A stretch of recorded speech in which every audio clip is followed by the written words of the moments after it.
Hello friends, पारस classes में बहुत बहुत स्वागत है। तो चलिए कंटिन्यू करेंगे हमारी ये वन वर्ड सब्स्टिट्यूशन वाली सीरीज़। इसमें हम लोग जितने भी आपके प्रीवियस ईयर में केवीएस हो, चाहे टीजीटी पीजीटी, आपका कोई भी एग्जाम हो, जितने भी वन वर्ड सब्स्टिट्यूशन पूछे गए हैं वो सारे हम लोग कवर करने वाले हैं। तो डेफिनेटली वीडियो बहुत ही हेल्पफुल, बहुत ही इंपॉर्टेंट होगी।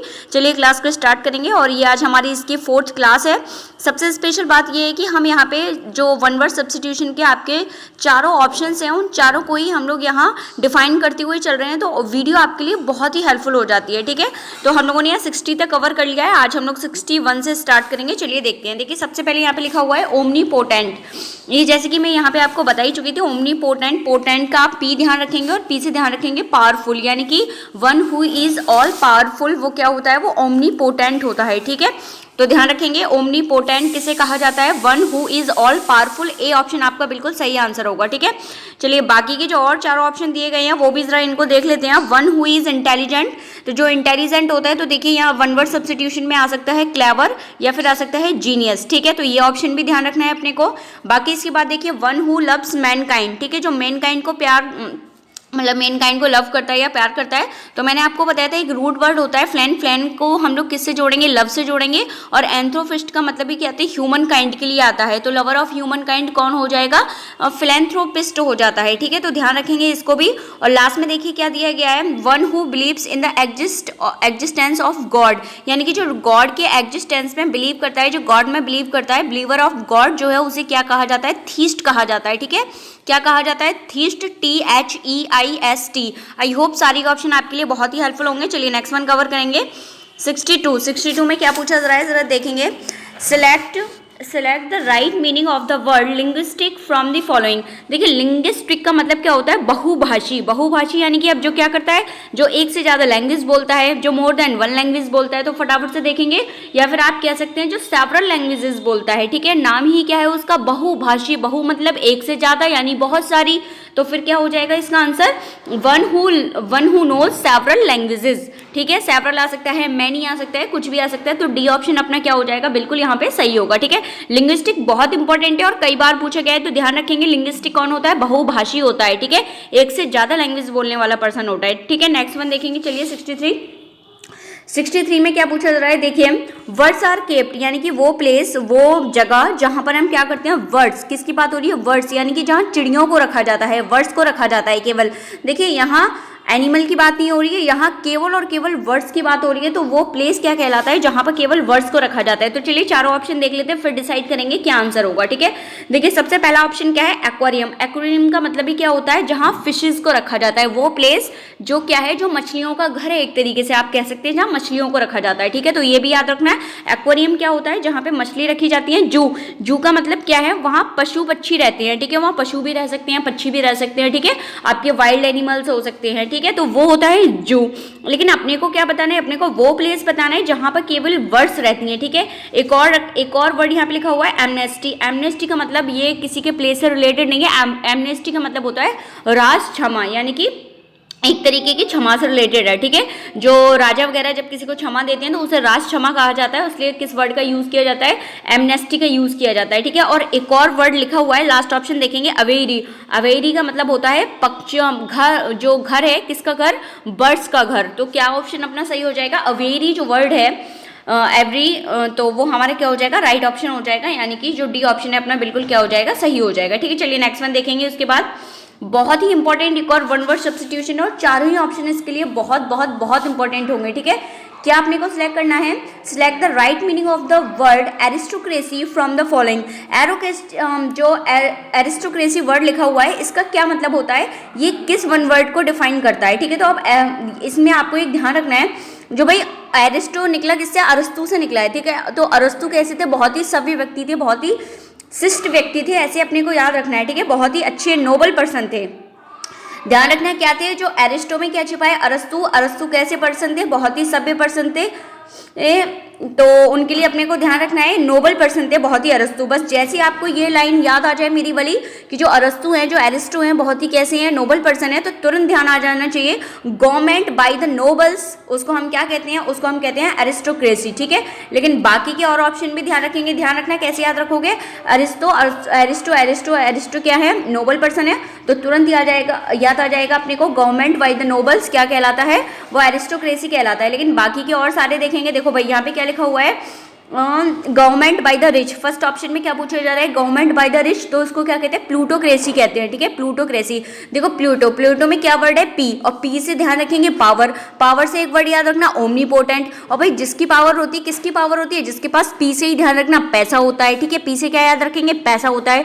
तो भाई जिसके पास पैसा है वो क्या है, रिच है। तो अच्छा कॉन्सेप्ट है ना। तो government by the rich, rich यानी रिच कौन होता है, जिसके पास पैसा होता है। तो प्लेटो में भी क्या लगा हुआ है, प्लेटो में पी है, तो प्लूटो जो क्रेसी है वो क्या है, गवर्नमेंट बाय द रिच है। ठीक है, उसके बाद एक और देख लेंगे, गवर्नमेंट बाय द ऑफिशियल्स। भाई जो एक तरीके से आप उसको हम ब्यूरोक्रेसी कहते हैं। क्या कहते हैं, ब्यूरोक्रेसी। भाई जो ब्यूरो वगैरह होते हैं उनका अपना एक ऑफिस होता है ना, तो ऐसे ध्यान रखना जिनका ब्यूरो होता है वो भाई वो एक ब्यूरो जिनका होता है उनका बहुत बढ़िया टाइप का ऑफिस होता है। तो जो गवर्नमेंट बाय द ऑफिशियल्स है उसको क्या कहा जाता है, उसको ब्यूरोक्रेसी कहा जाता है। ठीक है, चलिए एक और देख लेते हैं, रूल बाय द मोव, यानी कि rule by the mauve. Mauve को हम क्या कहते हैं, उसको कहते हैं मोवोक्रेसी कहा जाता है। क्या कहा जाता है, मोवोक्रेसी। ठीक है, और चलिए तो सारे ऑप्शन आप ध्यान रखेंगे क्या क्या थे, सारे ऑप्शन अच्छे से बहुत ध्यान रखना। और बाकी एरिस्टो कैसे हैं, बहुत ही नोबल पर्सन है, तो क्या हो जाएगा, गवर्नमेंट बाय द नोबल। चलिए नेक्स्ट वन देखेंगे, आई होप अब आप ये कभी नहीं भूलेंगे। ठीक है, गवर्नमेंट में कंफ्यूज नहीं होंगे। चलिए नेक्स्ट वन देखते हैं, the study of ancient societies. तो देखिए एंशियंट सोसाइटीज का मतलब ये सोसाइटी से कौन रिलेटेड होता है, सोसाइटी से रिलेटेड होता है भाई अपना कौन, एंशियंट सोसाइटीज़, मतलब बहुत पुरानी चीज़ों का, जो हम लोग पुरानी सभ्यता या पुराने कल्चर का क्या करती है, जो स्टडी करती हैं, उसकी स्टडी को क्या कहा जाता है। ठीक है, तो सब लोग देखो जरा क्या क्या दिया है। देखो एंथ्रोपोलॉजी क्या होता है, एंथ्रोपोलॉजी का मतलब होता है मनुष्य विज्ञान। ठीक है, बाकी हिस्ट्री का मतलब क्या होता है, इतिहास। और बाकी एक और क्या दिया है,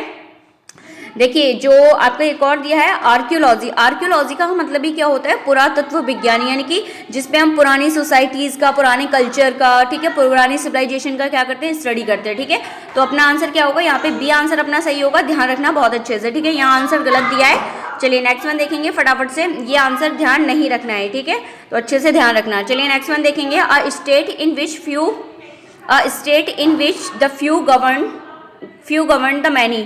जिनमें क्या करते हैं, जो सरकार मतलब कुछ लोगों के द्वारा चलाई जाती है उसे क्या कहा जाता है। ठीक है, कुछ लोग मतलब क्या करते हैं, गवर्नमेंट को चलाते हैं, तो उसको हम क्या कहते हैं, फटाफट से देखेंगे, उसको कहा जाता है ओलिगार्ची कहा जाता है। ठीक है, ओलिगार्ची कहा जाता है। क्या कहा जाता है, ओलिगार्ची। ठीक है, तो अपना कौन सा ऑप्शन सही हो जाएगा, बी ऑप्शन अपना सही हो जाएगा। ध्यान रखना जिसमें कुछ लोग गवर्न करते हैं, कुछ लोग शासन चलाते हैं। ठीक है, फ्यू ध्यान रखेंगे, फ्यू मेंबर्स जो क्या करते हैं, पूरी गवर्नमेंट को चलाते हैं, उसे क्या कहा जाता है, ओलिगार्ची कहा जाता है। बी ऑप्शन अपना बिल्कुल सही होगा। ठीक है, लेकिन यहाँ और भी ध्यान रखना, सबसे पहले क्या दिया है, देखो मोनार्की दिया हुआ है। मोनार्की का मतलब क्या होता है, मोनार्की का मतलब होता है यहाँ रूल बाय अ किंग और क्वीन। जब किसी किंग या क्वीन के द्वारा क्या किया जाता है, गवर्नमेंट को चलाया जाता है, तो उसे मोनार्की कहा जाता है। ठीक है, एक और क्या दिया है, ऑटोक्रेसी। ऑटोक्रेसी का मतलब सभी को पता ही है, जिसमें जनतंत्र जिसको कहा जाता है, जिसमें एक पर्सन के द्वारा पूरी कंप्लीट गवर्नमेंट को चलाया जाता है। ठीक है, और एक और दिया है प्लूटोक्रेसी। प्लूटो अभी बताया था, पी से क्या याद रखना, पैसा। तो यानी कि जो गवर्नमेंट बाय द रिच है, जो रिच लोगों के द्वारा चलाई जाने वाली सरकार है, उसको क्या कहा जाता है, उसको प्लूटोक्रेसी कहा जाता है। ठीक है, तो बहुत अच्छे से याद रखना, सारी गवर्नमेंट डेफिनेटली एक ना एक क्वेश्चन आपको यहाँ से मिलेगा। ठीक है, चलिए नेक्स्ट वन देखेंगे, क्या दिया है, medical study of the skin and it's disease.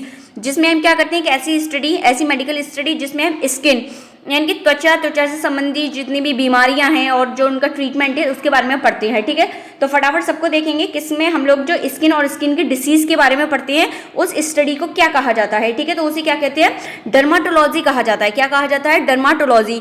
जितने भी डर्माटोलॉजिस्ट होते हैं वो क्या होते हैं, त्वचा रोग विशेषज्ञ होते हैं। ठीक है, बाकी और देख लेंगे, ऑर्थोपेडिक्स हैं आपके, वो क्या होते हैं, वो होते हैं आपकी हड्डी संबंधी डॉक्टर जो होते हैं, ठीक है।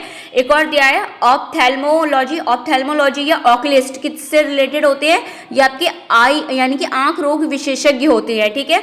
आंख से संबंधित तो ऑक्यूलिस्ट वर्ड ध्यान रखेंगे, एक ध्यान रखेंगे ऑप्थेल्मोलॉजी, ठीक है। बाकी ऑर्थोपेडिक्स ध्यान रखेंगे, हड्डी से रिलेटेड है आपके।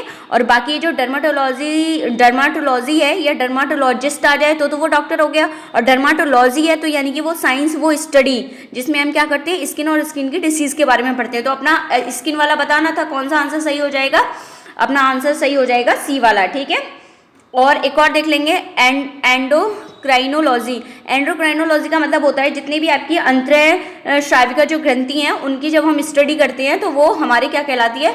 एंडोक्रिनोलॉजी कहलाती है, ठीक है। ए ऑप्शन तब होगा, ठीक है। लेकिन यहाँ अपने को स्किन वाला बताना था तो क्या हो जाएगा? डर्माटोलॉजी हो जाएगा, ठीक है। चलिए नेक्स्ट वन ध्यान रखेंगे, ये वाले डॉक्टर वाला भी बहुत इंपॉर्टेंट है कि हार्ट के को क्या कहते हैं, आई को क्या कहते हैं, ठीक है, इस तरीके से। चलिए नेक्स्ट वन देखेंगे, 67 के बाद 68 नंबर का देखेंगे। 68 में क्या पूछा जा रहा है? 68 में पूछा जा रहा है a light sailing boat built specially for racing, ठीक है। एक मतलब ऐसी आप कह सकते हैं बोट जो स्पेशली किसके लिए? रेसिंग के लिए ही बनी होती है, ठीक है। तो उसको क्या कहा जाता है? तो फटाफट से देखेंगे उसको क्या कहा जाता है। उसे कहा जाता है क्या कहते हैं? किनो कहते हैं, ठीक है। कैनो कहते हैं, क्या कहते हैं? कैनो। यानी कि ए ऑप्शन अपना बिल्कुल यहाँ क्या होगा? सही होगा, ठीक है। ए ऑप्शन यहाँ पे ध्यान रखेंगे। चलिए बाकी देखेंगे 68, ये बहुत ज़्यादा इंपॉर्टेंट तो नहीं कह सकते लेकिन बस आप इसको ध्यान रख लेना, ठीक है।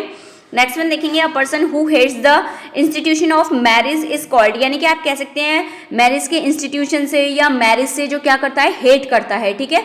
यानी कि जिसको शादी से ही क्या नफरत है, तो एक रूट वर्ड आता है हेट के लिए मिस, ठीक है। और शादी के लिए जो वर्ड आता है वो क्या आता है? गामा। तो यहाँ इन दोनों को जब हम मिक्स कर देते हैं तो हमारा क्या वर्ड बनता है? मिसोगामिस्ट बनता है। क्या बनता है? मिसोगामिस्ट। शादी वाला याद रखना क्या है? गामा वर्ड आता है, ठीक है। और एक वुमन के लिए आता है, वो क्या आता है? गाइन वर्ड आता है, गाइन, ठीक है। वहाँ GY होता है और शादी के लिए गामा होता है, ठीक है। तो दोनों वर्ड याद रखना, दोनों से रिलेटेड अपने क्वेश्चन पूछे जाते हैं, ठीक है। A person who hates institution of marriage, चाहे कुछ भी लिखा हो, अगर आपसे डायरेक्टली ये पूछा जा रहा है कि जो मैरिज से क्या करता है? हेट करता है, तो ध्यान रख लेना नफरत के लिए क्या आता है? मिस, और शादी के लिए क्या आता है? गामा। तो दोनों को मिलकर क्या बनेगा? मिसोगामिस्ट वर्ड बनेगा, ठीक है। यानी कि ए ऑप्शन बिल्कुल सही होगा, ठीक है। ध्यान रखना बहुत ही अच्छे से। चलिए बाकी देख लेती हूँ और भी क्या है। देखो मिसोगामिस्ट के बाद एक लिखा हुआ है पैसिफिस्ट। पैसिफिस्ट का मतलब क्या होता है? अपोज टू वार, जो हमेशा युद्ध के क्या रहता है? खिलाफ रहता है, ठीक है। उसे क्या कहते हैं? पैसिफिस्ट कहते हैं। एक और वर्ड दिया है फ्लोगाइनिस्ट। देखो फ्लोगाइनिस्ट, फ्लो में छिपा हुआ है फ्लेन, और गाइनिस्ट का मतलब है यहाँ आप लोग कह सकते हैं फ्लोगाइनिस्ट। यहाँ क्या होता है? गाइनिस्ट जो वर्ड है वो किससे रिलेटेड है? लैंग्वेज से रिलेटेड है, ठीक है। तो यहाँ पे क्या हो जाएगा? साइंटिस्ट ऑफ लैंग्वेज, ठीक है। क्या हो जाएगा? साइंटिस्ट ऑफ लैंग्वेज, ध्यान रखेंगे। एक और देखेंगे, एक और वर्ड यहाँ पे लिखा हुआ है पैसिमिस्ट। पैसिमिस्ट का मतलब क्या होता है? पर्सन जो क्या करता है? हमेशा दुख दर्द में डूबा रहता है, आप ऐसे करते हैं, उसे क्या कहा जाता है? पैसिमिस्ट। यानी कि इसको आप कह सकते हैं निराशावादी, ठीक है। पी से ध्यान रखना, पेन वगैरह में जो डूबा रहेगा वो हमेशा कैसा रहेगा? निराश रहेगा। तो पैसिमिस्ट को कहते हैं निराशावादी। और यहीं पे एक वर्ड और याद रखना, ऑप्टिमिस्ट। यानी कि ऑप्टिमिस्ट में ओ से यानी ऊपर, जो हमेशा आगे बढ़ने की ऊपर की सोच है वो होता है आशावादी, ठीक है। तो ऑप्टिमिस्ट और पैसिमिस्ट दोनों याद रखना, ठीक है। चलिए नेक्स्ट में देखेंगे। तो इसका आंसर पता चल गया, जो मैरिज से हेट करे उसे क्या कहते हैं? मिसोगामिस्ट कहते हैं, ठीक है। चलिए नेक्स्ट वन देखेंगे। एक और जो अपने को दिया है 70 number, one who Yeats everything is called, जो सब कुछ खा लेता है, ठीक है। चाहे वो शाकाहार हो, चाहे वो मांसाहार हो, मतलब कुछ भी हो, वो सब कुछ खा लेता है, उसे कहा जाता है सर्वाहारी। और सर्वाहारी को क्या कहा जाता है? ओमनीवोरस कहा जाता है। क्या कहा जाता है? ओमनीवोरस। तो ध्यान रखना क्या आंसर होगा? डी आंसर अपना बिल्कुल सही हो जाएगा, ओमनीवोरस, ठीक है। बाकी यहाँ ध्यान रखो, जो केवल क्या खाता है? हर्बीवोरस होता है। यानी कि हर्बीवोरस जो केवल हरी भरी चीजें खाता है, यानी कि आप कह सकते हैं तो उसको क्या कह सकते हैं? हर्बीवोरस कह सकते हैं, ठीक है। तो ध्यान रखेंगे। अलग अलग एक और दिया है क्रेडुलस वर्ड दिया है, जो वो पर्सन है जो बहुत ही कैसे रहते हैं? बहुत ज़्यादा सिंपल रहते हैं लोग, बहुत ज़्यादा दिखावा नहीं करते, उनको कहा जाता है क्रेडुलस, जो कि आपके एक और ऑप्शन है सी नंबर का। और ओमनीवोरस आपको पता ही चल गया, जो सब कुछ खा लेते हैं उन्हें क्या कहा जाता है? उन्हें ओमनीवोरस कहा जाता है, उन्हें सर्वाहारी कहा जाता है, ठीक है। एक और वर्ड लिखा हुआ है ग्रेगेरियस। ग्रेगेरियस का मतलब क्या होता है? ग्रेगेरियस जो पर्सन होते हैं वो क्या होते हैं? जो एक तरीके से बहुत ही आप कह सकते हैं जिनकी कंपनी लोगों को पसंद होती है, इस तरीके के पर्सन होते हैं, वो ग्रेगेरियस कहलाते हैं, ठीक है। चलिए नेक्स्ट वन देखेंगे उसके बाद में। जो अपने को नेक्स्ट वन दिया गया है जो अपने को 71 नंबर में देखेंगे अपने से क्या पूछा जा रहा है, a speech delivered without any previous preparation is called, यानी कि वो स्पीच, वो भाषण जो बिना किसी पूर्व तैयारी के बोला जाए उसे क्या कहा जाता है, ठीक है। तो उसे कहा जाता है एक्सटेम्पोर। क्या कहा जाता है? एक्सटेम्पोर, ठीक है। यानी कि विदाउट किसी प्रिपरेशन के डायरेक्टली जब हमको स्पीच वगैरह दे देते हैं उसे क्या कहते हैं, उसे एक्सटेम्पोर कहा जाता है, ठीक है। चलिए नेक्स्ट वन देखेंगे फटाफट से, जो अपने को 72 दिया है, an imagery name amused by an author for disguise is called, ठीक है। देखिए कोई भी एक ऐसा नेम जो ऑथर रख लेता है और उसी मतलब उसी नाम को लेके अपनी राइटिंग्स वगैरह करता है, जैसे जो नाम उसका चलन में चल जाता है एक तरीके से, अपन कहते हैं जैसे मान लीजिए महात्मा गांधी है तो उनको अपन बापू वापू भी कहते हैं, ठीक है। इसी तरीके से कुछ क्या होते हैं, राइटर्स भी अपना इस तरीके से नेम रख लेते हैं, तो उसको सूडो नेम कहा जाता है। क्या कहा जाता है? सूडो नेम कहा जाता है, ठीक है। तो फटाफट से देखेंगे कहाँ लिखा हुआ है, ए ऑप्शन अपना बिल्कुल क्या हो जाएगा, सही हो जाएगा, ठीक है। चलिए बाकी के और क्या है, और देखिए न्यूलोजिज्म वर्ड लिखा हुआ है, उसका मतलब होता है एक नई दुनिया, नया संसार, ठीक है। एक और वर्ड लिखा हुआ है यहाँ पे लॉक्यूशियस, ठीक है। लॉक्यूशियस का मतलब क्या होता है, एक ऐसा पर्सन जो बहुत ज़्यादा बातें करता हो, बहुत बातूनी, ठीक है। और एक और वर्ड यहाँ पे लिखा हुआ है वेटरेन। वेटरेन का मतलब क्या होता है, कुछ एक मतलब एक्सपीरियंस पर्सन, ठीक है, उसे क्या कहते हैं, उसे वेटरेन कहते हैं, ठीक है। चलिए नौसिखिया का अपोजिट है, ठीक है, वेटरेन अनुभवी, एक्सपीरियंस्ड पर्सन, ठीक है। 72 के बाद 73 देखेंगे, one who hates mankind is called. अब देखिए फिर से हेट वाला आ गया, तो हेट में तुरंत ध्यान रखना, तुरंत याद आना चाहिए क्या होता है, जो मिस वर्ड है वो हेट के लिए आता है। तो देखो केवल उससे ही आप अपना आंसर पता लगा सकते थे, डी ऑप्शन में ही केवल क्या है, मिस एंथ्रोप, यानी कि हेटर ऑफ मैन काइंड, ठीक है। बाकी देखो ईगोइस्ट होता है जो अपने ही बारे में सोचे, अपने ही बारे में केवल अपने को ही केंद्र बिंदु माने, अहम केंद्र। तो ईगोटिस्ट यानी कि जो अपने ही बारे में बात करे। दोनों ध्यान कैसे रखोगे, जब भी टॉक वर्ड आ जाए तो ईगोटिस्ट में क्या है, टी है, तो टी से ध्यान रखना टॉक, तो जो अपने ही बारे में बातें करे, केवल खुद की बात करे, खुद की प्रशंसा करे, खुद की उपलब्धियों के बारे में बताए, तो वो ईगोटिस्ट होता है। और जो मतलब पूरा सेंटर ऑफ अट्रैक्शन खुद को ही माने, अहम केंद्रित, वो होता है ईगोइस्ट, ठीक है, बहुत ज़्यादा प्राउडी। चलिए नेक्स्ट वन देखेंगे, एक इंट्रोवर्ट है। इंट्रोवर्ट का मतलब भी आप लोग ध्यान रखेंगे, बहिर्मुखी जैसे अपन कहते हैं, ठीक है। चलिए सॉरी, इंट्रोवर्ट का मतलब होता है जो खुद में ही मतलब खुद में ही रहे, और एक्सट्रोवर्ट होता है उसे बहिर्मुखी कहते हैं, ठीक है। चलिए नेक्स्ट वन देखेंगे 73 के बाद 74 नंबर का क्वेश्चन देखेंगे।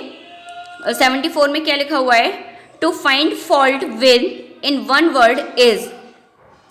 तो जब हम किसी में फाइंड करते हैं क्या, उसके दोष को, उसकी कमी को, तो इसका मतलब है हम उसकी क्या कर रहे हैं, आलोचना कर रहे हैं, ठीक है। तो इट मीन्स हम उसे क्या कर रहे हैं, क्रिटिसाइज कर रहे हैं, ठीक है। तो अपना क्या आंसर सही हो जाएगा, सी ऑप्शन अपना यहाँ बिल्कुल सही होगा, सी वाला ऑप्शन सही होगा, क्रिटिसाइज करते हैं हम उसे, ठीक है।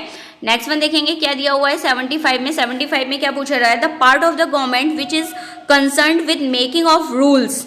जो क्या करती है, जो गवर्नमेंट के रूल और रेगुलेशन से जो रिलेटेड हमारा क्या होता है, जो पार्ट होता है, उसे क्या कहा जाता है, उसे लेजिस्लेचर कहा जाता है, ठीक है। जिसे अपन क्या कहते हैं, जिसे हम कहते हैं, जिसे क्या कहा जाता है, विधान सभा जिसे कहा जाता है, ठीक है। तो ध्यान रखेंगे क्या है, डी ऑप्शन अपने यहाँ बिल्कुल सही होगा, ठीक है। नेक्स्ट में देखेंगे 75 के बाद 76 नंबर जो अपने को दिया गया है।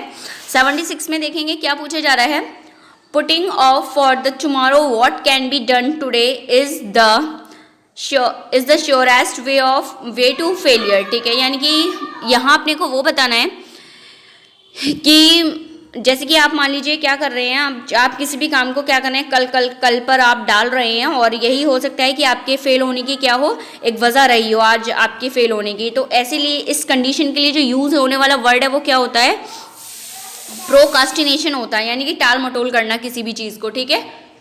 तो क्या हो जाएगा, बी ऑप्शन अपना यहाँ सही होगा, ठीक है। नेक्स्ट वन देखेंगे 77 में क्या पूछा जा रहा है, the practice of marrying more than one wife at a time is called. यानी कि क्या करना, एक ही टाइम पे बहुत ज़्यादा पत्नियां रखना है, यानी कि जैसे आप बहुपत्नी प्रथा कह सकते हैं। तो उसके लिए जो यूज़ होने वाला वर्ड है वो क्या होता है, तो देखिए मैं आपको बता दूं, बाई वर्ड आता है दो के लिए, ठीक है। और पॉली जो वर्ड आता है वो बहु यानी कि ज़्यादा के लिए आता है, ठीक है, मोर देन वन के लिए आता है, ठीक है।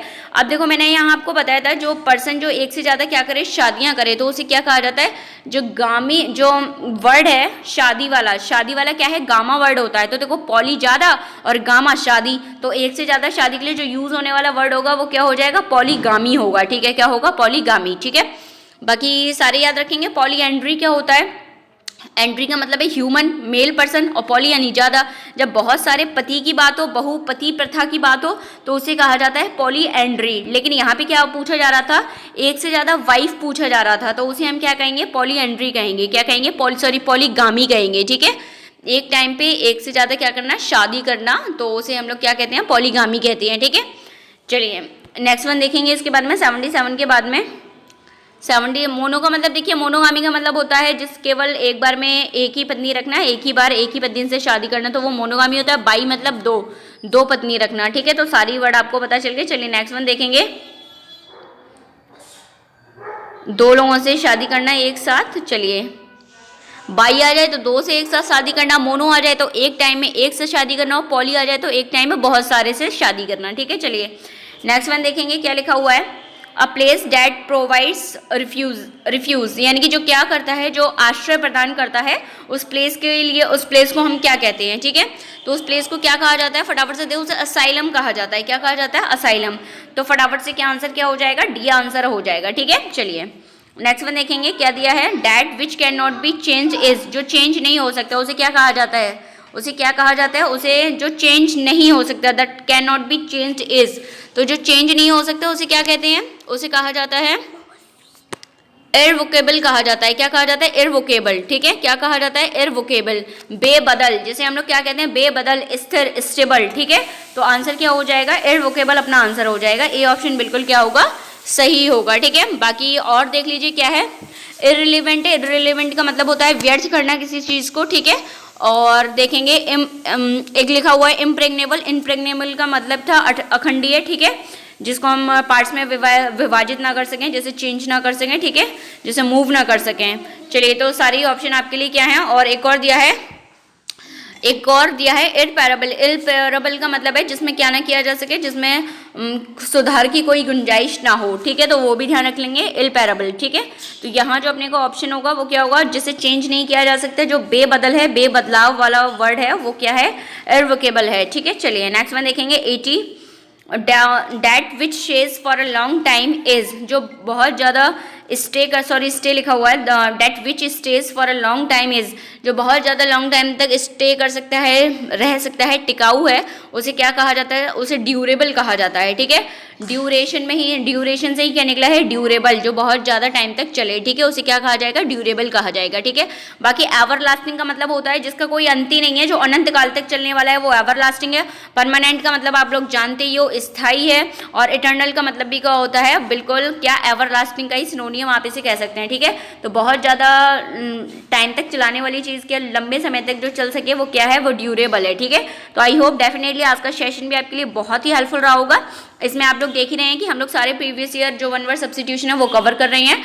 एक वीडियो और आएगी तो जिसमें आपके सारे वन वर्ड सब्स्टिट्यूशन कवर हो जाएंगे। इसके बाद में आपका स्टार्ट करूंगी लिटरेरी टर्म्स, जितने भी आपके लिटरेरी टर्म्स पूछे गए हैं, लगभग 400 साढ़े 400 लिटरेरी टर्म्स है, उनको हम लोग कवर करेंगे। वीडियो पसंद आई तो वीडियो को लाइक करना, शेयर करना, चैनल को फर्स्ट टाइम वॉच कर रहे हो तो चैनल को सब्सक्राइब करके बेल आइकन जरूर प्रेस करना। So thank you so much.